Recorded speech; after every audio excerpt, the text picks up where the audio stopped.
And this plenary session 2, will be on improving women's health outcomes, addressing maternal and reproductive health challenges. It gives me great pleasure to welcome the moderator for this plenary. So please, let's give a warm welcome to Moji Makanjuola, MFR, Managing Director of the International Society of Media in Public Health. Let's put our hands together for her as she comes on stage. Oh, she needs a hand. Careful, man. All right. Okay, we got you. Oh, thank you. Thank you. Thank you very much. And now to the speakers on this plenary. First, I'd like to welcome founder and CEO of DoctorsHub Nigeria, Damian Avar. Let's put our hands together for Damian Avar as he steps on stage. Also on this panel, we'll be having Dale Ogunbayo, Lead Healthcare Advocacy Initiative. Let's put our hands together for him. And joining us virtually is Professor Akanni, Akinyemi, DVC Research, Innovation and Development of Bafemi Awolowo University, Ile-Ife. He'll be joining us virtually. Let's put our hands together for him. And last but not least, Country Director, Mary Stopes, Nigeria, Emmanuel, Ajah. Let's put our hands together for Mr. Emmanuel Ajah as he steps up as well. So we have about 40 minutes plus for this plenary, and I want us to please engage and really enjoy the conversation. So it's over to you, ma'am. Thank you so very much. Good morning, ladies and gentlemen. I'm very excited that it's the men that's going to be talking about women's health. Since we don't have a voice as such in governance and how it happens, we hope that the men who are very committed, the he for she's here, will push us from where we are, the doldrum that we are, and to the reality of good things to happen.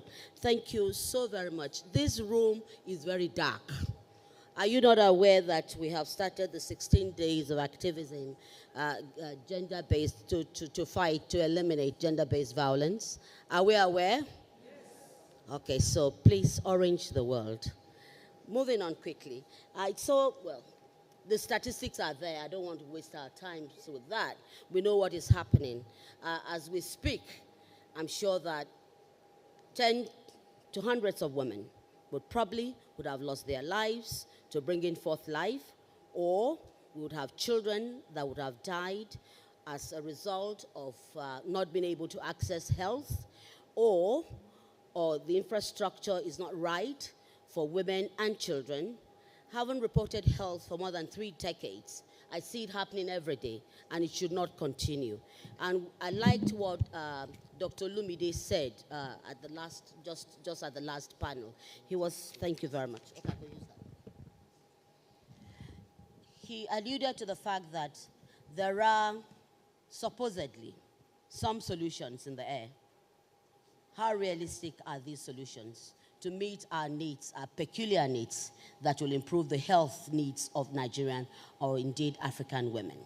So I would want us to drive, not so much in terms of the problems that we know exist, but let's start looking at some of these new interventions and how we can make them work for the Nigerian women. So I hope our panelists that we are having virtually is here with us, right? But let me start with Lead Health Advocacy Initiative. Darling? Yes, I want to start with you. You and I have crossed our paths severally, and I know that it's not just about speaking about advocacy. It's speaking about the reality on ground. First, quickly, I'll give each of you a minute. Describe to us the state of maternal and child health today in Nigeria. Quickly. Thank you very much. Good morning, everyone. Can you hear me? Yes. Because of time, let's go ahead. All right. Good morning, everyone. Well, it's painful and pathetic each time we have to discuss issues around maternal health in Nigeria. It's more painful because it has been on for so long, and we've had so many different types of interventions. We have made some progress, I must say, but we can do much better. And painfully, some of us are also getting older, and some of the things you hoped you would have seen at this stage in one's life, one is not seeing them yet with respect to maternal health care and the systems that we have put in place. So it's not been a good enough story. Again, we made some progress, but it's not good enough. And from Healthcare Advocacy Initiative, just like the moderator has said earlier, we've crossed paths so many times saying this kind of stuff. I'm a medical doctor, incidentally now I'm a lawyer. Maybe now I'm seeing things from another perspective. We need to begin to compel these things to work. These interventions will keep coming. We have our health systems in place.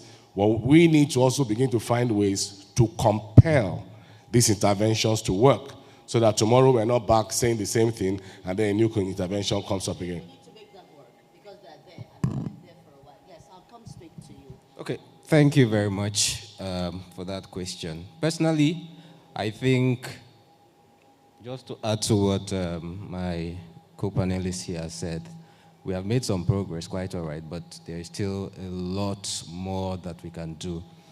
Now, if you consider the statistics, Nigeria still has one of the worst maternal mortality rates in the world.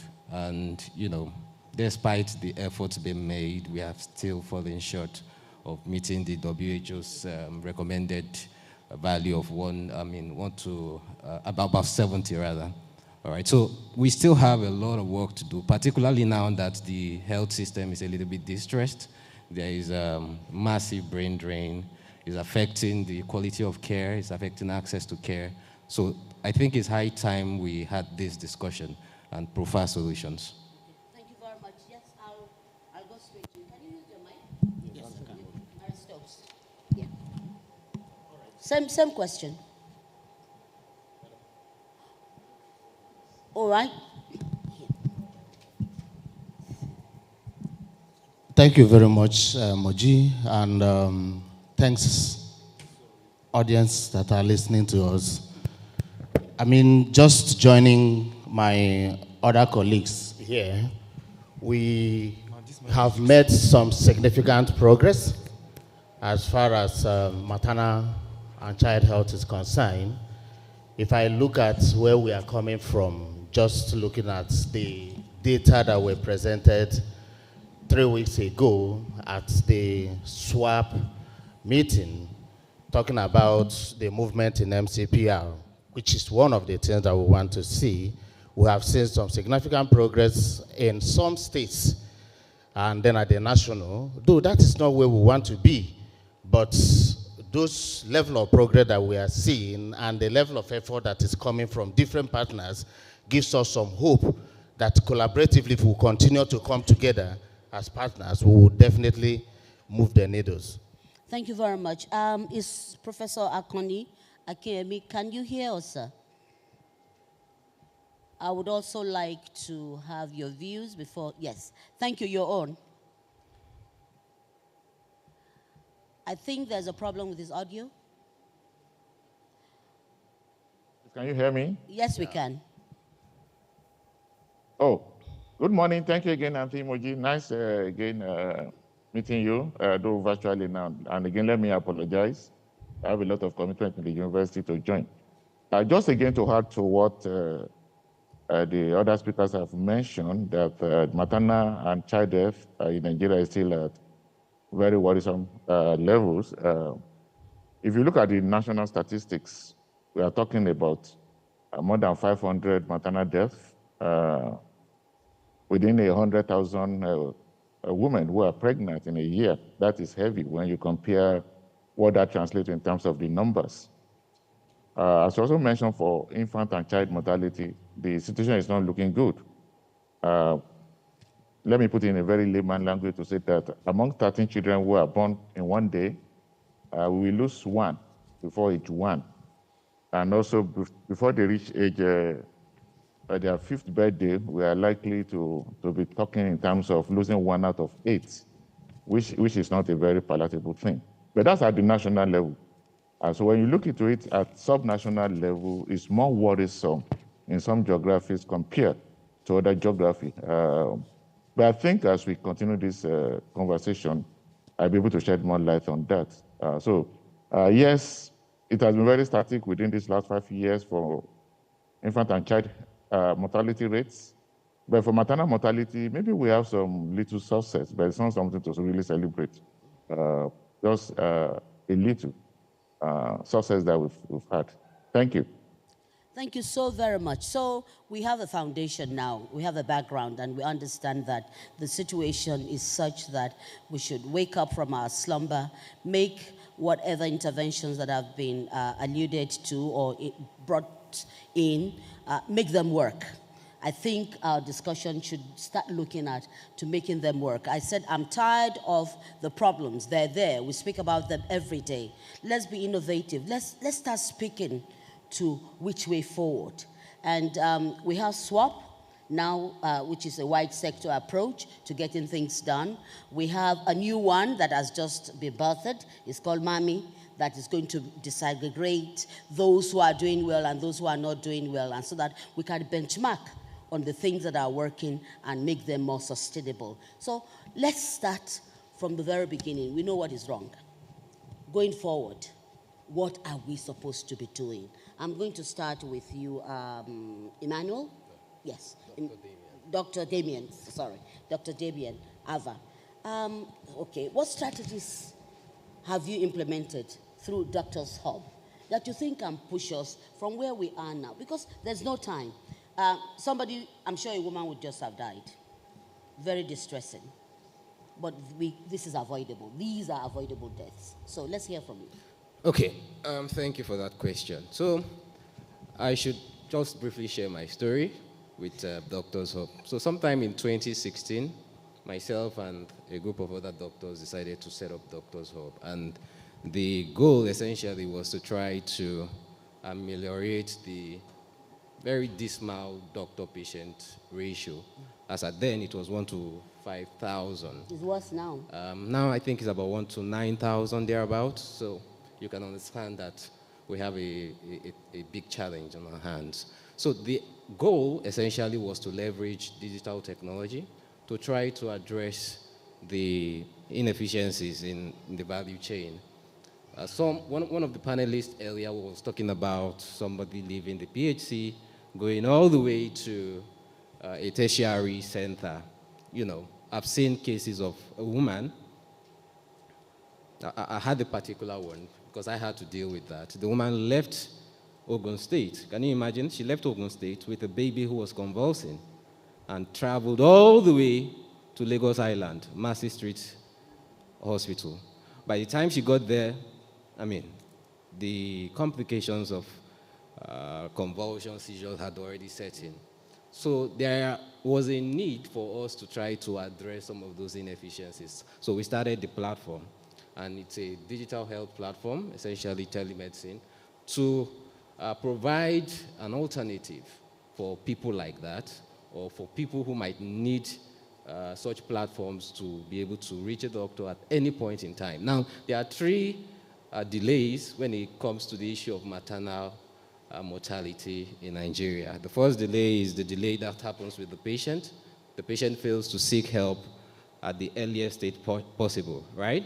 So the patient is probably the pregnant woman is having pains or abdominal pains, but because she's not well informed, she's unable to know the right time to seek for help. That's one of the delays. The other delay happens when you consider the environmental context, maybe bad roads, no vehicle to transport her to the hospital, and then there is also the delay that happens at the hospital, maybe bureaucratic delays, administrative delays. Our target essentially was to address the first one, the delay that happens with the initial. So how far did you go with this? So during our first year of operation, we were able to process close to 10,000 doctor-patient relationships that included inquiries, second medical opinions, consultations, and online referrals. Now, that's interesting because sometimes these people don't even know the exact or specific place to go. That's us collaborating with hospitals, pharmacy outlets, labs. And this has worked. That's worked. In fact, I should add this. We eventually narrowed it down to addressing pregnancy-related issues. And over the last 2 years, we have seen about 3,000 women, pregnant women, pass through our program with 0 mortality. Wow. 0. Wow. Good news. 0 mortality. So we need to push this out. We need to give visibility to what is working. And the project is still on? Yes. Okay. So we need to track it. And that's where visibility, and thank God for CJID, this is why visibility is important, that we're able to track what is happening, what is working, and so that we can benchmark on it and spread it. Okay, I'm coming now to Dale Ogunbayo. You lead a health advocacy initiative. You spoke at the very beginning. What is it that can carry us through this new innovation, like what he has alluded to, so that it's not just about government now. We're looking at private sector intervention, particularly in, closing the gaps that he has mentioned, human resources, access to healthcare, getting to know what are the danger signs. How do we put all this together in our bid to reduce maternal mortality? Well, from our position, as Healthcare Advocacy Initiative, one of the things we are seriously focusing on is patients' rights. Many things have been done as forms of supply to the people, but we want to push things to a point where the people are the ones demanding. It's great what they have done. I mean, thank God, being a doctor, he could create these things, but we need to get things to a point where the people that we're to serve are demanding some of these things. One, two, one of the most moving things that happened to me as a young medical student in the 80s was that we're showing a film titled, Why Did Mrs. X Die? And at the end of the day, a lot of things were highlighted. However, for me, what that means is we must get as citizens to a point where the life of a woman is not reduced to numbers. That 1, 2 people have died. No. Why did this woman die? We should have, what we are trying to do now is collaborate with a few more NGOs who may be interested in forming a network where when a woman dies at childbirth, we go through it, we drill through it. What happened? With the aim that possibly somebody may have to be punished, or this family would get some civil redress. We can't keep teaching lives of people as if it's just mere numbers. And as much as we think policymakers aren't bothered, the fact is when somebody feels, a policymaker, a governor, whatever, feels threatened because some nurse, some health worker mistreated a woman and she died, he's going to take action.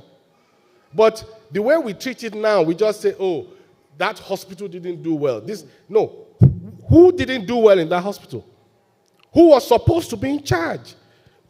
Now, when you deal with people in power, they work based on either of 2 P's. It's either pressure or pleasure. We, as citizens, need to put them under pressure. That is, you don't let the molehill become a mountain. One death in one community, there's no rest. We are questioning, we are asking, we are writing questions. So everybody will know that we can't afford to have another death. Now, when it gets to a point where a politician knows that if he solves this problem, it can give him the pleasure of being elected into office, then we have a good cycle that benefits the citizens. Thank you so much. I'd like to take that hot from you and run it to Prof. Prof, are you on? This is what we'll see. Yes, I'm on. Yes, we do not have people's engagement in healthcare. We have refused to recognize that healthcare, particularly as it concerns the women and the children, it's a developmental issue until we start taking that on. So, Prof, what are the new discoveries from the global research community that could help to improve maternal health care in West Africa, IDSC, Nigeria, and how can we effectively translate these research findings to reality? Thank you so much, Ma. First, let me say that what evidence show. So what are we really talking about when we talk about maternal mortality or maternal deaths, particularly in Sub-Saharan Africa, West Africa, and particularly in Nigeria? These things, evidence have shown what it means and where it is concentrated. First is about a woman developing complications during pregnancy, which can happen to any woman. Either you are educated, you are not educated, you are young, you are old. But pregnancy complications can happen to any woman. The second one that is a major cause of maternal death in Nigeria and many West Africa countries is unsafe abortion. People who are pregnant when it's unplanned for, and they resort to all kinds of approaches just to get rid of their pregnancy.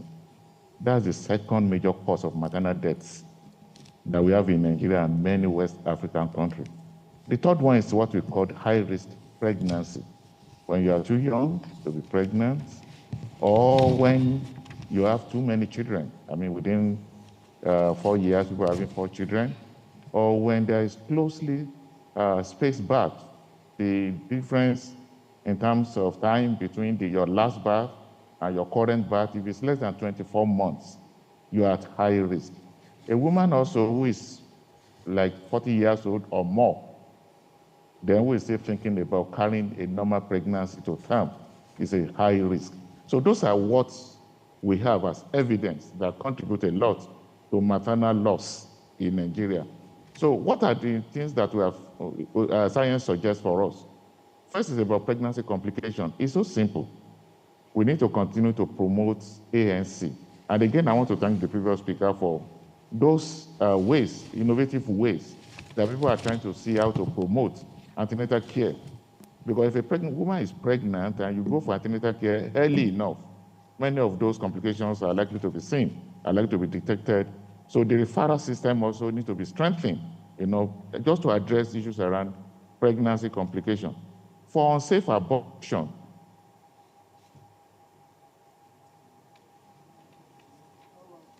we lost him. Prof, I hope you have not muted yourself because we can't hear you. Wow. He was just getting to the solutions. How do we get across to him? We can't hear you, Prof.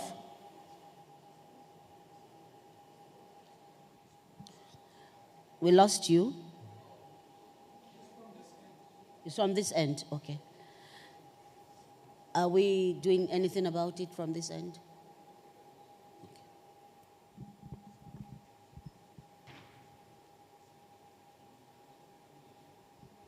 I hope this silence is not going to be part of our time.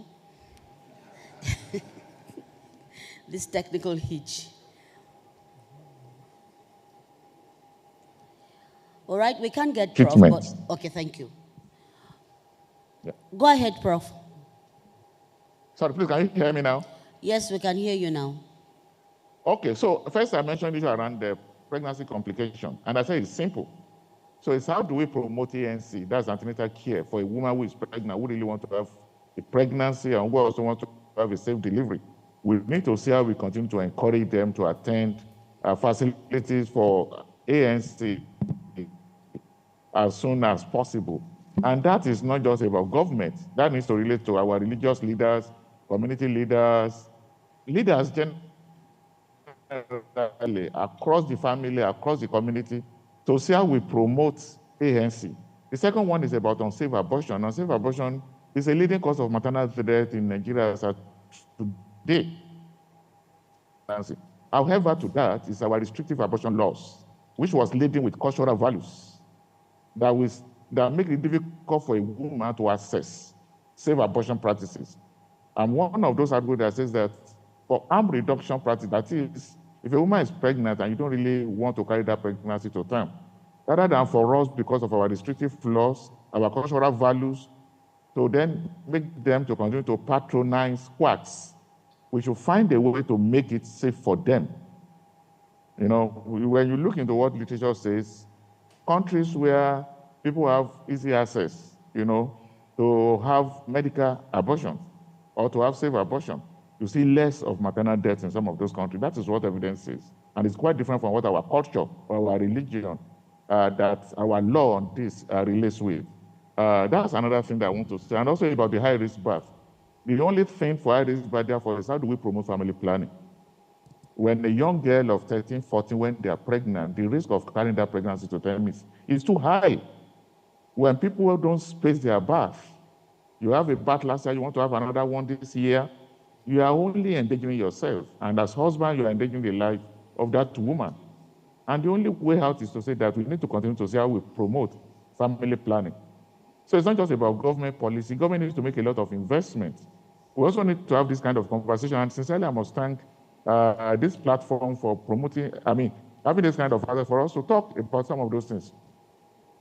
Family planning must be something that we're able to talk about so freely.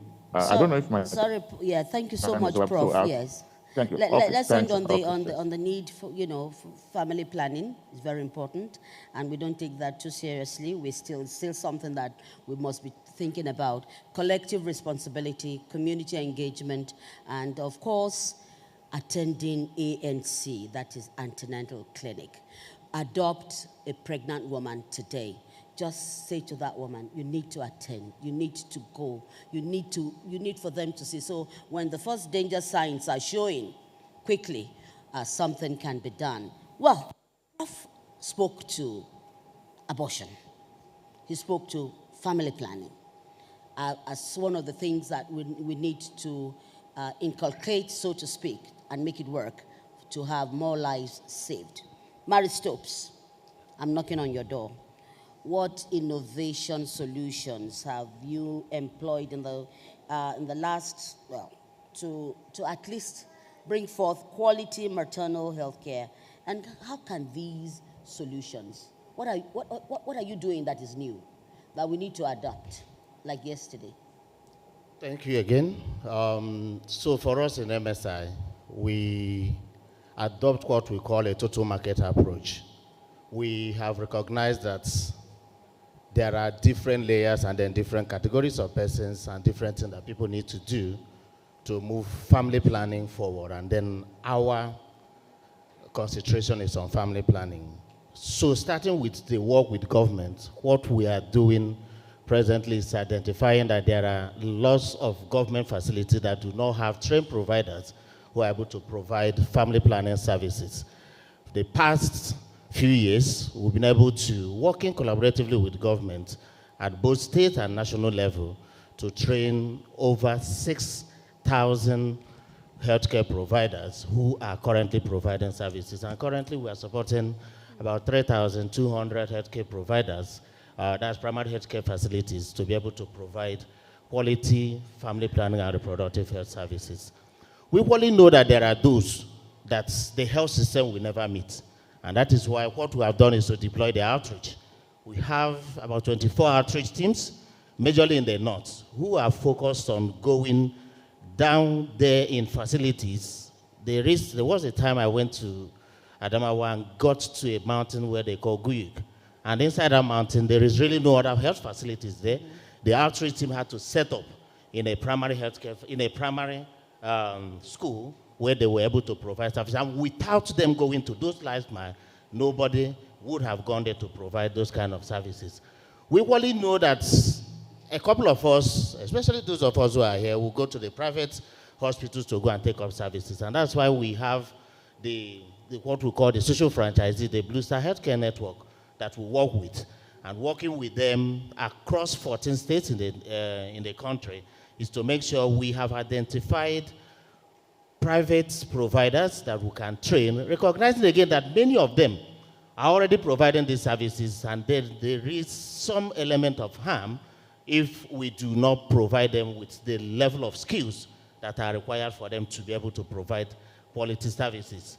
There is this another group that are very critical to us. Some of them are retired but not tired. Some of them own what we call PPMVs, the drug shops, but they are medically qualified, and we've been able to identify them across multiple states. Some of them we call them MS ladies, and they walk from door to door down to locations, because in some areas in the north, there are places that even if the outreaches are out, or even if the public sectors are there, people will not look there and then go and take up services there. So they walk from door to door to make sure that actually no one is left behind. Thank you so very much. I'd like to make this, very conversational, and I'd like to bring it now to the floor. Well, there's something happening. There's a private-public mix that is working to improve healthcare, particularly at the lowest of the levels where we find most of these deaths occur. So how can we robustly promote public-private mix? I'll take that to the public. I recognize one speaker already, but make it as short as possible. But for me, we have other things that some of the panelists, particularly the last speaker, said about engaging those who are retired but not tired, just like I'm doing. I'm supposed to be retired from NTA, but I'm still working. Okay, but seriously, we have these men and women around, and things that have worked in other places. India was able to bring down maternal mortality. Why? Because they engaged people at that level. So the level of trust has to do with it again. So all this is what I want us to speak to. And you have 30 seconds. Yes, I recognize you there. Yes, number one here. She was very eager to come on. Yes, please. Thank you, Auntie Moji. Well done to the panelists. So I wanted to talk about trust. And it's speaking on the previous panel and this panel, how, health outcomes for children and then health outcomes for women is connected to the primary health center. So there's this assumption that, maybe people don't access our primary health centers because they're not aware. But I think it's also a challenge of trust. I think a lot of people, women especially, do not have trust in the services that the primary health care centers can deliver. And that's such a big problem. It's a problem that, when you go to the primary health center, you know that the doctors just, prescribe drug. At the end of the day, you probably don't even get the drugs from this PHC. So that's something we need to find a way to drive down accountability to the providers. So it's not just accountability targeted at government. It's accountability targeted at the resource persons, the doctors, the nurses within our healthcare system. I'm sorry, Auntie Moji, just one more thing. I don't know whether you saw the MRI and how 40% of our future population are already stunted. So it's connected to health financing, but it's also now connected to socioeconomic challenges. So you go to the market, and I think where we are is that people cannot, like ordinary families can afford fish, milk, beans, meat. So even if we're pumping money into health sectors, if we're not finding a way to reduce the cost of food and, ensure food security, that 40% is sadly going to really, really scale very soon. Thank you very much. Food security, very important. We'll note this. Panelists, please note the contributions from the, yes. Good afternoon, everyone. My name is Raima Tadenimo, and I think I am a researcher and a trained journalist.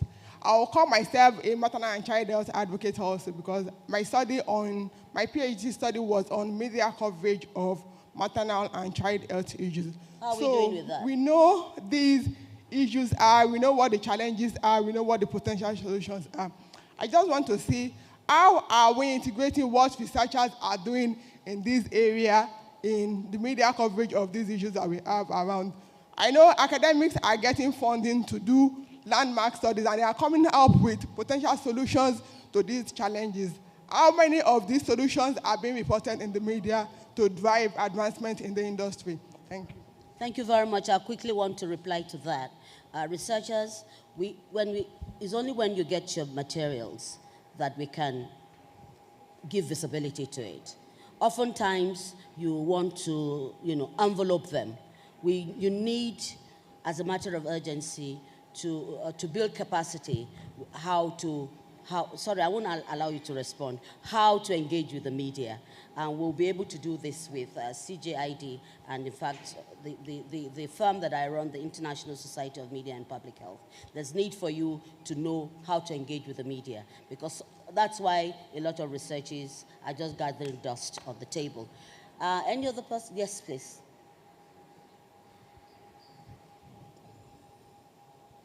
So we'll take that up with you.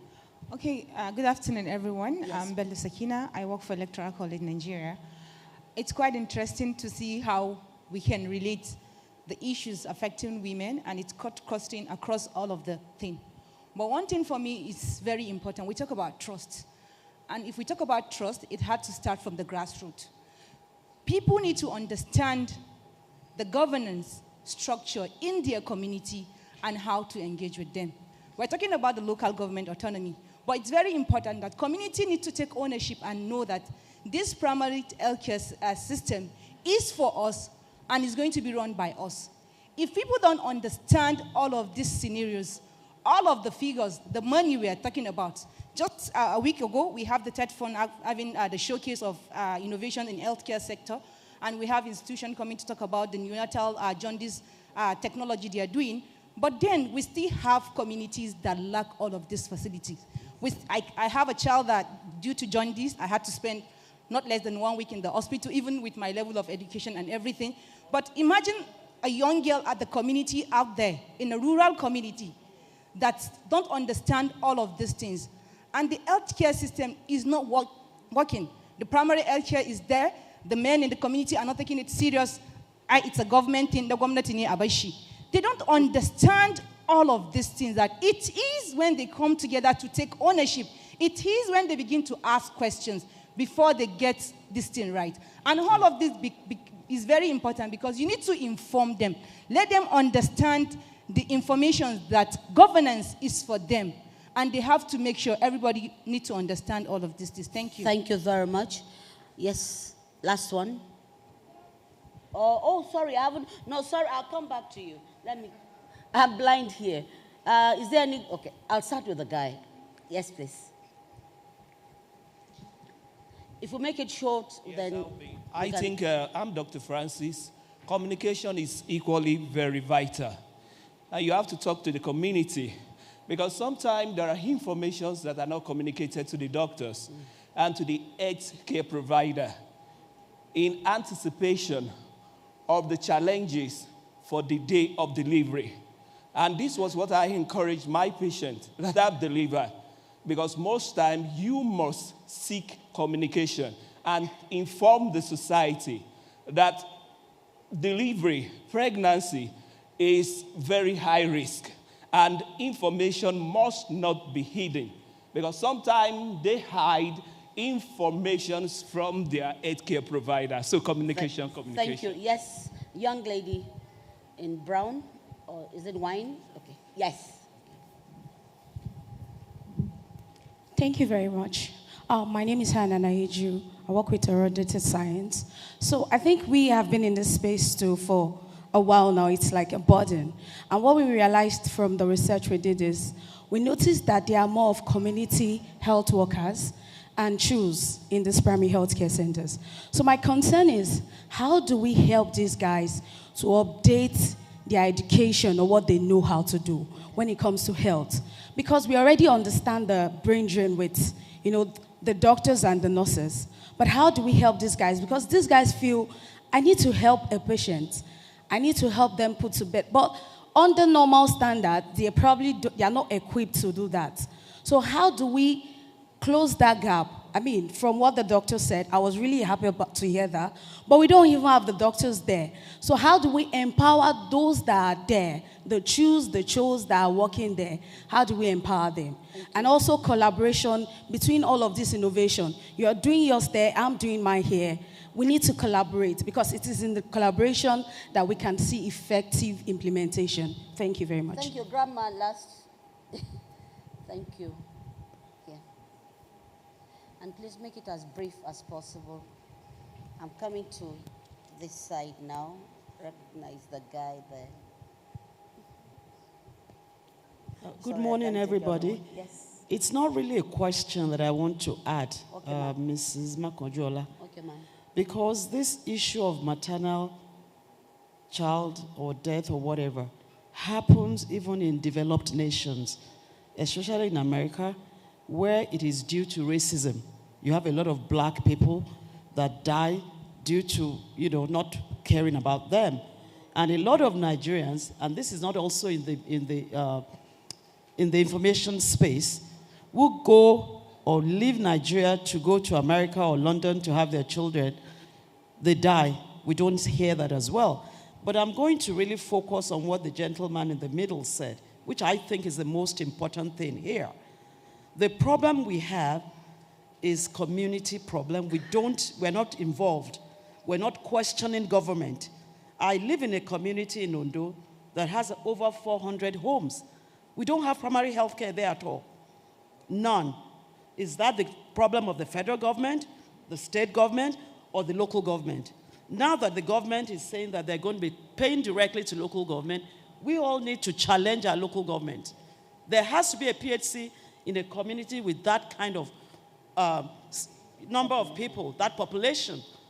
Do you get what I'm saying? So it's also important, like he said, if we challenge a death in a primary health care center today and hold somebody accountable and really dig into it, like he said, this will hinder all this kind of problems that women are facing. Thank you, ma'am. Thank you. Yes, quickly. Yes, sir. Can we get the microphone to people quickly? Can we have two, not one? Here. Can we have another roving mic, please, so that we can?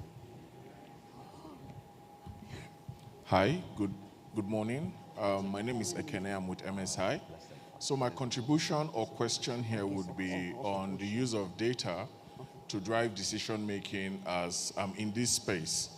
So a lot of conversations have been around the practitioner, the advocates, communication, but as in a sector like this, the use of data to inform how we make decisions is really critical.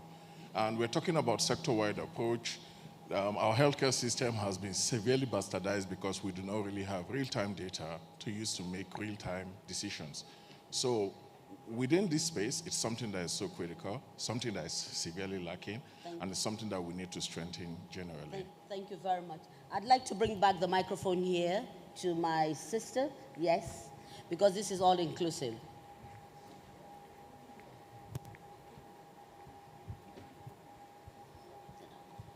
Thank you.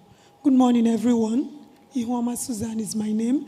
I want to thank the panelists for a robust discussion, but I have two concerns. When Prof was speaking, he spoke about family planning and all of that. And as a woman with disability, I understand that for you to access whether family planning or even when you are pregnant, you have to be weighed. And most of our facilities do not have weighing scale anywhere. Indifferent. I have been a volunteer even in the health facility for years in Lagos, even before moving down here. They don't have weighing scales. That is one.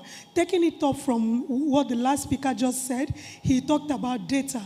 Most times in our health facilities, you just see gender. Data is disaggregated based, yes, I am a woman, but upon that, I have an extra layer which needs access for me to be able to access on equal basis a health facility, whether as a deaf woman, a blind woman, a woman who uses a wheelchair, and so many other clusters of disability. And these things, most time, nobody speaks to it. Nobody knows the level of maternal mortality that happens in the community of persons with disability. So I also need to hear inclusive interventions that also incorporates persons with disabilities into the system. Thank you. Thank you very much. Final lady in black. Please can, yeah. Thank you. So while the microphone is going to her, your points are taken, and going forward. this is one thing that we should look to doing. Good morning, Yes, Ma. yeah. Good morning to the panelists. Thank you for your conversation. My concern is we've been talking about information, and Mnabisola talked about trust, the issue of trust. I think the missing link there is where we have misinformation. A lot of times, he spoke about training health facilities, health officials in these facilities. I've seen cases where you go to a facility, they tell you, do this, don't do this. You go to a different facility and you're getting a different information. Now, that is putting the users in a fix. Which do I go with? So that gap of misinformation, how are we trying to fill that? I know Dr. Damian does a lot of content on health for pregnant women and other issues online, but what about people who do not have access to this content online and have to make certain decisions? Because even as a learned person, the 2 times I've had to have my babies, I've also had to clash with some of the health personnel because I'm trying to say, this is not right. This is not even what the doctor is saying. So how do we find a balance so they are not conflicting information? All right. Thank you. Thank you very much. Very important. Well, let's sum up all the concerns here, and so that we can wrap up, because you can see that the MC is on our neck here. I would like to start from the prof. Yes, we have 30 seconds each to wrap up, and Prof, you have the floor. Thank you so much. And I would just want to speak briefly on the issue of access. Access to people who are with some to vulnerable, PWD, people with disability, young people, adolescents. Again, I would think this is something that the government must take very seriously, but not just government. Philanthropist community. We should find a way, to improve access to family planning, to health services, for people with disability, and also for young people. Thank you. Thank you so much. Yes, I'll come to Aristos. Okay, so maybe just addressing one of the critical points that have been raised, which is trust, and this trust is sitting in 2 ways. If you look at the providers, we actually identified that is a major issue, and some interventions are ongoing to address that. One of those interventions is usually what we call value clarification and attitude transformation for the providers to ensure that they understand really what we want to do. And once that is done, you move a step further at a community level where you engage with traditional, religious, and the likes of World Development Committees, just by way of sensitization, to get them to understand that there is an ongoing difference between what they used to know and what is now currently happening in the facilities where we've trained, which is why we are seeing the uptake. If you look at 2023 alone, we had close to 4 million women that took up family planning services from facilities that were supported. Thank you very much. Yes, please. Well, one of the contributors mentioned the issue of communication, that the people need to show enough trust by sharing proper information with their health personnel so that they know exactly what's going on and they can manage them properly. But also, the health personnel need to also pass on proper information to the patients when they come. And part of it is you should let them know that they have rights and what these rights are, and let them know what steps to take if they have grievances, they think their rights have been breached. The more we tell our people, the more conscious they become of it, and the more we have that demand, then we'll compel the supply of the right kinds of services in the health sector to our people. Thank you. Yes? Okay. I'll close by saying that after all said and done, the primary problem we have to address as quickly as possible is the problem of access. Because some people don't even have access. Some people have never seen a doctor for months, pregnant women. So the question of accessibility has to be dealt with. And to this end, I want to suggest that the government of Nigeria, the Federal Ministry of Health, considers establishing a telemedicine hub. I say this because countries like India, so in India, they have a national telemedicine hub. So what they do essentially is that they go to a locality, a rural area, and they integrate the telemedicine facility into the already existing primary healthcare center. So a doctor, not a doctor, anyway, a CHU, community extension health worker, they are trained on how to man those gadgets. So essentially, a patient comes to the facility. The community health extension worker directs the person on how to use, and the person interfaces with a doctor, a city-dwelling doctor, or a doctor from another country. I think it is very important we consider that, especially now, because even if you build the primary healthcare centers, who are going to man those places? Thank you so much. Well, a lot of issues, the ones that we know and are familiar with, the ones that are just coming up. We need to improve the uptake of ANC. We also need to speak to collaboration amongst service providers, not just the hospitals, not just the human resources that we know is a huge gap. But then when we have good roads, when we have members of the Nigerian Union of Transportation being part of this drive so that referrals can help with referrals quick. We need to speak about building capacity in the local government, particularly now that they are going or have assumed some measure of autonomy. We need to drive this. If they are to provide health at that level, that had always been a concern, we need to speak to that. And collaboration along the lines, food security, man security, and more than anything else, education, education, education. Because the woman who knows does not want to die. She wants to live. But we must be able to communicate in such a way that it will be advantageous to her and her community. I thank you very much for allowing us to speak to this passion. We hope that my colleagues in the media, you have a huge job to do here. And I think that I want to pass the buck as we end this panel. That please, time is up. We are standing up. But please ensure that what we have gathered here today in terms of information and pushing forward is something that we would use in our reports. Thank you. Have a good day.